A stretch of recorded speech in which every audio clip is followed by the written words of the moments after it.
Hi hello welcome to BRK health. నేను మీ కీర్తి. ఈరోజు మనతో పాటు ఉన్నారు traditional healer and herbalist Anjaneya Raju గారు మనతో పాటు ఉన్నారు. సార్ని అడిగి మనకున్న డౌట్స్ క్లారిఫై చేసుకుందాం. నమస్కారం సార్. సార్, ఇప్పుడు ఉన్న ప్రాబ్లము అంటే షుగర్తో చాలామంది బాధపడుతున్నారు, ఏజ్తో సంబంధం లేకుండా. ఇప్పుడు చూసుకున్నట్లయితే పుట్టిన పిల్లలకు కూడా షుగర్ వచ్చే అవకాశం ఉంటుంది, వస్తుంది కూడా సార్. మనం చూసుకుంటే దాంట్లో మళ్ళీ షుగర్లో కూడా టైప్ 1 టైప్ 2 అని ఇలాగా వస్తున్నాయి సార్. ఈ షుగర్ వచ్చిన వాళ్ళు షుగర్ని రివర్స్ చేసుకునే అవకాశం ఉంటుందంటారా సార్? రాకుండా చేసుకుంటేనేమో రివర్స్ గురించి తర్వాత ఆలోచించవచ్చు. ఏ విధంగాని అంటే మనం వచ్చాక మందులు మింగే కన్నా రాకుండా చేసుకోవడం అనేది చాలా ఇంపార్టెంట్. ఇక్కడ రాకుండా ఉండాలి. అసలు ఎందుకు వస్తుందో మాట్లాడుకుందాం. ఎందుకంటే కేసులు ఎందుకు పెరిగిపోతున్నాయి. ఒకప్పుడు షుగర్ వ్యాధి ఉందంటే ఏదో ఒక విలేజ్ ఉంటే ఒక 2,000 మంది ఉంటే ఆడికి షుగర్ ఉందంటారా, ఆడికి షుగర్ ఉందంటే అంటే ఒక 2,000 మందిలో ఒకళ్ళిద్దరికి ఉంటే అది విచిత్రంగా చెప్పుకునేవారు. ఈ రోజు 2,000 మంది ఉంటే 500 మందికి షుగర్ ఉందండి. మోర్ దెన్ 30%, 25% షుగర్ వ్యాధి వస్తుంది. ఎందుకు వస్తుంది అది ఆలోచించాలండి ముందర. రివర్స్ అవుతుందా లేదా అనేది తర్వాత చూద్దాం. అసలు రాకుండా చేసుకుంటే కనుక మనం చాలా హ్యాపీ ఫీల్ అవ్వచ్చు కదా. రాకుండా చేసుకోవాలి అంటే ముందర ఫుడ్ హ్యాబిట్స్ మార్చుకోవాలండి. ఈ కెమికల్స్ వాడే ఫుడ్స్ మనం తినకూడదు, తగ్గించుకోవాలి. అదేవిధంగా జంక్ ఫుడ్స్ తగ్గించుకోవాలి. టైంకి ఫుడ్ తినాలి. ఈ 3 పాటించడం వల్ల చాలా వరకు బయటపడవచ్చు. వచ్చిన వాళ్ళు బయటపడవచ్చు, రాకుండా చేసుకోవచ్చు. ఎప్పుడైతే మీరు ఈ కెమికల్స్ వాడిని అనేక రకాలైన హార్డ్ మెటల్స్ ఉంటాయి వాటిల్లో, లెడ్ కూడా ఉంది కొన్ని స్ప్రేయింగ్లో, ఇవన్నీ వెళ్ళడం వల్ల ఏమవుతుందంటే ఈ షుగర్ రావడానికి కారణం మెయిన్ లివర్ అమ్మ. లివర్ పక్కనే ప్యాంక్రియాస్ ఉంటుంది. ఫ్లామ గ్రంథి అంటారు అనుకుంటా దాన్ని తెలుగులో. ఇన్సులిన్ అది రిలీజ్ చేయట్లేదు, అందుకు ఇన్సులిన్ ఇంజక్షన్. అది ఇన్సులిన్ రిలీజ్ చేయట్లేదు కాబట్టి నీ బాడీకి సరిపడలేదు కాబట్టి ట్యాబ్లెట్. అది రిలీజ్ చేయకపోవడం వల్ల జరుగుతుంది తప్ప న్యాచురల్గా వచ్చింది కాదు. అప్పుడు ఏం చేయాలమ్మా మనం? దాన్ని రిలీజ్ చేసి లేక బాగు చేయగలిగితే రివర్స్ అవడం జరుగుతుంది. అది ఎందుకు రిలీజ్ చేయట్లేదు అంటే ఏ అయితే ఈ కల్మషం పొల్యూషన్ అనేది, ఆహారంలో ఉన్న పొల్యూషన్, గాలిలో ఉన్న పొల్యూషన్, వీటి వల్ల ఏమవుతుందంటే ఈ ఆర్గాన్స్ వాటి పైన ఇది చేయలేకపోతున్నాయి. ఏదైతే కల్మషం టాక్సిన్స్ ఉన్నాయో ఈ ఆర్గాన్లోకి వెళ్ళేసరికి ఏమవుతుంది, ఆర్గాన్ గట్టిపడిపోవడం, వర్క్ తగ్గించుకోవడం, ఇటువంటి పనులు చేస్తాం. చేయడం వల్ల ఏమవుతుంది, అప్పుడు మనకి ఆటోమేటిక్గా ఈ షుగర్ బ్యాలెన్స్ అనేది పోతుంది. ఇందులో మళ్ళీ మూత్రంలో వచ్చేది, బ్లడ్లో వచ్చేది 2 రకాలు. యూరిన్ షుగర్ అంటారు, బ్లడ్ షుగర్ అంటారు. మీరు అన్నట్టు టైప్ 1, టైప్ 2. టైప్ 1 ఏంటంటే పుట్టినప్పటి నుంచి ఉండేది, అది దానికి మందు లేదంటారు. మామూలుగా కూడా మందు ఉన్నట్టు కాదు, అనేది సబ్సైడ్ చేస్తున్నాం మనం. ప్రాబ్లం అనేది పూర్తిగా పోవట్లేదు కదా. ప్రాబ్లం అనేది పూర్తిగా పోవట్లేదు. ప్లస్ ఇంకోటి ఏంటంటే 50 mg తోటి మొదలు పెడితే 1000 mgకి వెళ్ళి ఆ తర్వాత ఇన్సులిన్లోకి వెళ్ళి ఆ తర్వాత అలా పెరుగుతూనే ఉంది మెడిసిన్ అనేది. నా మెడిసిన్ తగ్గించడం అనేది లేదు ఇక్కడ. తగ్గాలి అంటే ఏం చేయాలమ్మా, అనేక రకాలైన జాగ్రత్తలు పాటించాలండి. అన్నిటికంటే ఇంపార్టెంట్ అంటే వ్యాయామం. వ్యాయామం అనేది చాలా ఇంపార్టెంట్ అన్నమాట శరీరానికి. వ్యాయామం చేసినప్పుడు ఏమవుతుందంటే మీ బాడీ అంతా బ్లడ్ ఫ్లో పర్ఫెక్ట్గా వెళ్తుంది. మీరు వ్యాయామం చేసినప్పుడు శ్వాస ఎక్కువ తీసుకుంటారు కాబట్టి ఆ ఆక్సిజన్ అనేది లంగ్స్ అబ్జర్వ్ చేసుకుని బ్లడ్లో కలుపుతాయి కాబట్టి ఆ బ్లడ్ ద్వారా మీ శరీరం అంతా ఆక్సిజన్ తిరుగుతుంది కాబట్టి ఏదైతే గట్టిపడిపోయి అక్కడ వర్క్ చేయలేకపోతుందో అక్కడ కూడా కొత్త బ్లడ్ వెళ్ళింది అనుకోండి, ఆటోమేటిక్గా దాంతో ఆక్సిజన్ వెళ్ళింది అనుకోండి, అక్కడ కొత్త సెల్స్ పుట్టి అక్కడ ఏ అయితే పేరుకుపోయినాయో అవి బయటికి రావడం మొదలుపెట్టినాయి అనుకోండి, అప్పుడు ఆటోమేటిక్గా మళ్ళీ ఆర్గాన్ పనిచేయడానికి అవకాశం ఉంది. దాన్ని బయటికి రావాలంటే ఏం చేయాలి, డీటాక్స్. బాడీని డీటాక్స్ చేయాలమ్మా కంపల్సరీగా. ఆ డీటాక్స్ చేసే సిస్టమే పంచకర్మ అంటారు ఆయుర్వేదంలో. రకరకాలుగా చేస్తారు అన్నమాట. అలాగే మెడిసిన్స్ తోటి కూడా బ్రహ్మాండమైన డీటాక్స్ చేయొచ్చండి. ఎప్పుడైతే డీటాక్స్ జరిగి మళ్ళీ ఆ అవయవానికి ఆక్సిజన్ అనేది అందుతుందో అప్పుడు ఆటోమేటిక్గా మీకు ఆ ప్రాబ్లం సాల్వ్ అయితే రివర్స్ అవడానికి అవకాశాలు పెరుగుతాయండి. దానికి సపోర్ట్గా మనం మందులు కూడా వాడుకోవాలి. ఈ మందులు చాలా రకాలు ఉన్నాయమ్మా. ఇప్పుడు కొంతమంది ఏంటంటే చేదు పదార్థాలు తింటే షుగర్ తగ్గిపోతుందని, కార్బోహైడ్రేట్ అస్సలు తినకుండా ప్రోటీన్ తింటే షుగర్ తగ్గిపోతుందని. అప్పుడు ఏమవుతుందమ్మా, కార్బోహైడ్రేట్ మీకు అలవాటు అయిపోయింది, మీరు సడన్గా మానేసి ఓన్లీ ప్రోటీన్ తింటున్నారు అనుకోండి, అనేక రకాల సైడ్ ఎఫెక్ట్లు వస్తాయి, కిడ్నీలు కూడా ఎఫెక్ట్ అవుతాయి.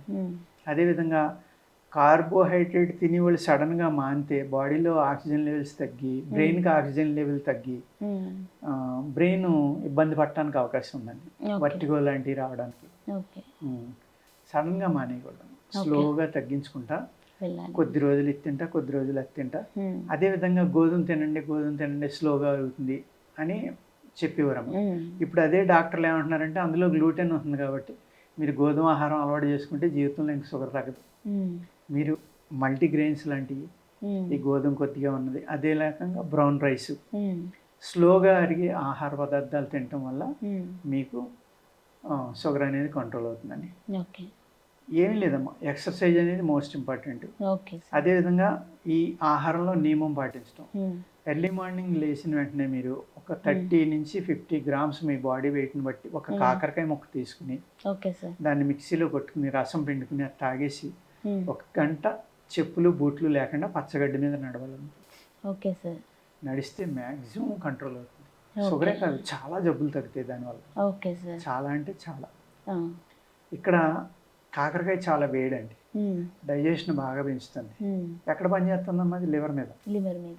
ఎప్పుడైతే లివర్ హ్యాపీగా ఉండి లివర్లో కల్మషం లేదో ఆ ప్యాంక్రియాస్లో కల్మషం ఉన్నది కూడా వెనక రావడం మొదలవుతుంది. అదేవిధంగా తేలిగ్గా అరిగే ఆహార పదార్థాలు కాకుండా స్లోగా అరిగే ఆహార పదార్థాలను తినాలి. అవి ఏంటి అంటే బార్లీ బియ్యం అని ఎవలు అంటాము, జవ్ అంటారు హిందీలో. నా తిని అంతా అది ఎక్కువ వాడతారమ్మా, మనకి పెద్దగా అలవాట్లేదు. మనకి గోధుమ రైసే అలవాటు మనకి, లేదా జొన్నలు. ఈ స్లోగా అరిగి శక్తినిచ్చే ఆహారాల్లో చాలా మంచిది బార్లీ అండి, శనగలు. ఈ రెండు కనుక శనగలు ఒక వంతు, బార్లీ హాఫ్, లేకపోతే బార్లీ 1 శనగలు హాఫ్, ఇలా కలుపుకుని వీటిని ఆహారంగా తీసుకుంటారు రకరకాల రూపాల్లో, దోశల కిందో రొట్టెల కిందో, లేకపోతే 2 ఉడకబెట్టుకుని ఏదో చేసుకోవడం, కాస్త తాలింపు పెట్టుకుని అవి తింటాం. ఇలాంటి హై ప్రోటీన్ స్లోగా అరిగేవి శరీరానికి శక్తినిచ్చేవి. ఇవి తీసుకోవడం వల్ల ఏమవుతుందంటే మీకు ఆకలి అనేది తొందరగా ఉంటాం. అతిగా తినరు మీరు. ఎప్పుడైతే డైజెషన్ తగ్గి మీరు అతిగా తినడం తగ్గించారో ఈ గ్లూకోజ్ పుట్టడం అనేది తగ్గుతుంది కదా ఆటోమేటిక్గా మీ బాడీలో. రైస్, వైట్ రైస్ తిన్నారనుకోండి, అది గంటలో అరిగిపోవటం వల్ల ఏమవుతుందంటే అందులో కార్బోహైడ్రేట్స్ అతిగా ఉంటాయి, ఎన్నో ఉంటాయి, బాగా ఎక్కువ పర్సెంటేజ్. అది వెంటనే గ్లూకోజ్ కింద కన్వర్ట్ అయిపోతుంది మీరు తిన్న వెంటనే, with in 1 hour 2 hours sugar shoot up అయిపోతుంది. అదే మీరు బార్లీ శనగలో తిన్నారనుకోండి, అవి అరగడానికి 8 నుంచి 10 గంటలు పడుతుంది.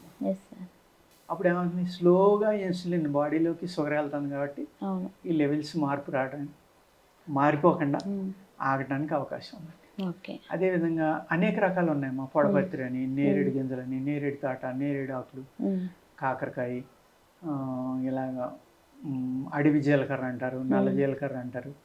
అనేక రకాలైన మందులను వాడుకున్నామా వీటి కాంబినేషన్లో షుగర్ అనే దాన్ని వెనక్కి తీసుకురావచ్చు. రావాలి అంటే ఏం చేయాలంటే శరీర శుద్ధి అనేది ఇంపార్టెంట్ అమ్మా ఇక్కడ. ఏ వ్యాధికైనా సరే, నాట్ ఓన్లీ డయాబెటిక్, ఏ వ్యాధికైనా మీరు మీ బాడీని శుద్ధి చేసి మీ బాడీలో ఉన్న నర్వస్ సిస్టమ్ అంతా ఆక్సిజన్ అందేలా చేయగలిగితే ఆటోమేటిక్గా ఆ వ్యాధి నుంచి బయటపడటానికి అవకాశం ఉంది. అప్పుడు మీ బాడీ ఏదైతే ఎస్టిక్ నేచర్లో ఉందో, pH బ్యాలెన్స్ పోయిందో, ఆ pH మళ్ళీ బ్యాలెన్స్లోకి వచ్చి మీ శరీరం ఆల్కలీన్లోకి వస్తుంది. అంటే ఆటో ఇమ్యూన్ నుంచి మీ శరీరాన్ని మీరు కాపాడుకోవచ్చు, ప్లస్ వ్యాధుల నుంచి కాపాడుకోవచ్చు. ఓకే సార్, ఇప్పుడు మీరు ఒకటి చెప్పారు కాకరకాయ జ్యూస్ తీసుకోవాలని. ఇంకా ఒకటి ఏంటంటే మేము విన్నది జామకాయ కూడా బాగా పనిచేస్తుంది షుగర్. జామకాయ కాదు, జామ ఆకు. ఆకా సార్? ఆకులు బాగా పనిచేస్తాయి. ఓకే, అది దాని గురించి చెప్పండి. షుగర్ ఉన్న వాళ్ళు ఆహారంగా తీసుకోవడానికి జామకాయ పనిచేస్తుంది. జామకాయ ఒకటి, బొబ్బాసికాయ, ఓకే, అంజీరు, ఓకే సార్, మన ఫిగ్స్ అంటాం కదమ్మా అది. ఇవి మీకు షుగర్ వ్యాధి ఉన్న వాళ్ళకి, డ్రాగన్ ఫ్రూట్, అవకాడో, ఇవన్నీ కూడా షుగర్ ఉన్న వాళ్ళు తినడానికి బెస్ట్ ఫ్రూట్స్ అండి. అవి తినడం వల్ల కూడా షుగర్ కంట్రోల్ అవడానికి అవకాశం ఉంది. అవకాడో, డ్రాగన్ ఫ్రూట్ అనేది బాడీని డిజనరేట్ చేస్తున్నాం, అవి యాంటీ ఆక్సిడెంట్స్. అంజీరు కూడా ఈవెన్. ఇంకా జామకాయ అంటారా హైయెస్ట్ సిట్రిక్ యాసిడ్ ఉంటుంది, అందులో విటమిన్ సి ఉంటుంది. ఎప్పుడైతే విటమిన్ సి బాగుందో మీ శరీరంలో రెసిస్టెన్స్ పవర్ పెరుగుతుంది ఆటోమేటిక్గా. అలాగే షుగర్ క్వాంటిటీస్ తక్కువ ఉంటాయి అందులో, సి విటమిన్ ఎక్కువ, గ్లూకోజ్ తక్కువ. అంజీర్లో కూడా అంతే. అంజీర్లో ఏమవుతుందంటే మిల్క్ ఉంటుంది కదమ్మా, పాలు ఉంటాయి. అది కోసినప్పుడు పాలు కారుతాయి. లాక్టో అది ఏంటంటే జిగురు పదార్థాలు. ఆ జిగురు పదార్థం ఉన్నప్పుడు ఏమవుతుందంటే మీ స్టమక్ యొక్క లూబ్రికేషన్ బాగుండటం వల్ల మోషన్ ఫ్రీగా అయితే కూడా షుగర్ తగ్గడానికి అవకాశం ఉందండి. కాన్స్టిపేషన్ ఎక్కువ ఉన్న వాళ్ళకి కూడా షుగర్ ఎక్కువ వస్తుంది. అది కూడా ఒక కారణం. అవును సార్. ఇప్పుడు జామకాయ ఆకులు అన్నారు కదా సార్, జామ చెట్టు ఆకులు కషాయం కషాయం చేసుకొని తాగాల. అదే సార్, దాన్ని ఎలా యూజ్ చేయాలి అని అడుగు. కషాయం అండి. కషాయం ఓకే. లేత ఆకులా లేదనుకో ముదిరిన ఆకైనా పర్వాలేదండి. అది నేరేడు ఆకులు కలిపితే ఇంకా బాగా పనిచేస్తుందమ్మా. Okay sir. నేరేడు గింజల్ని బ్రౌన్ కలర్ లో వేపించుకుని పౌడర్ గా కొట్టుకుని ఇలా ఒక 3-4 బొడపత్రి ఇలా 3-4 కలుపుకున్నమ్మా. మెంతులు కూడా చాలా అద్భుతంగా పనిచేస్తాయి. Okay sir. అది జ్యూస్ లాగా చేసుకొని తాగేయాలి అంటే నైట్ నానబెట్టుకున్నామా. చాలా మంది నవిలు తింటా ఉంటారు, అలా కాకుండా నీళ్ళతోటి సహా మింగేయటమే. Okay okay sir. నవలకూడదమ్మా. నైట్ నానబెట్టుకొని మెంతుల్ని మార్నింగ్ అలాగే తాగేసేయాలి. నీళ్ళతోటి కలిపి తాగేస్తే మీకు షుగర్ కంట్రోల్ అవుతుందండి. Okay sir. అసలు షుగర్ రాకుండా ఎలాంటి జాగ్రత్తలు తీసుకోవాలి, వచ్చిన షుగర్ని ఎలా రివర్స్ చేసుకోవాలనే విషయాన్ని చాలా చక్కగా వివరించారు sir. Thank you so much sir.